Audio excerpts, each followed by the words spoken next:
Dans le cadre de l'organisation prochaine des élections présidentielles en RDC en 2023, le gouvernement congolais va bénéficier d'une aide financière du gouvernement américain d'une enveloppe de 23 millions de dollars. L'annonce a été faite en marge de la visite du secrétaire d'État américain Anthony Blinken à Kinshasa les 9 et 10 août 2022. Si le budget global des élections n'est pas encore connu, pour cette année, le budget de la Commission électorale nationale indépendante est estimé à 624 millions de dollars, selon le président de la Commission, Denis Kadima.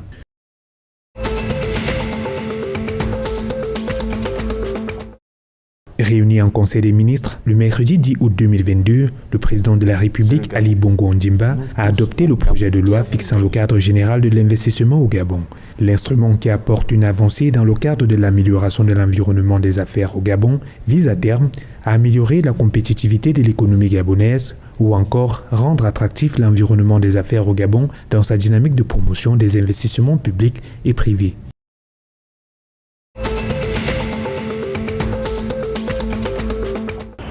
Le Cameroun a réglé 572,6 milliards de sa dette au premier semestre 2022, soit 58,2% du montant pour la dette extérieure et 43,8% du service pour la dette intérieure, selon la conjoncture mensuelle de la dette publique au Cameroun, juin 2022.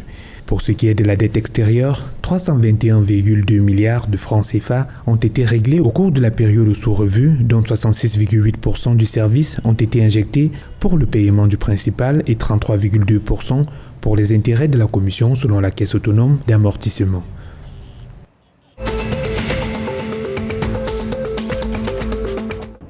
Les autorités tchadiennes envisagent de se doter d'une liaison satellitaire pour assurer la fourniture et un accès à Internet plus fiable. Durant plusieurs heures, vendredi 12 août et samedi 13 août 2022, le pays a dû faire face à une rupture de la liaison Internet. Nous allons prendre un backup satellitaire, même si cela coûte extrêmement cher, a affirmé Safia Mahamad Youssouf, directrice générale adjointe de la Suda Tchad, l'entreprise en charge des télécommunications au Tchad.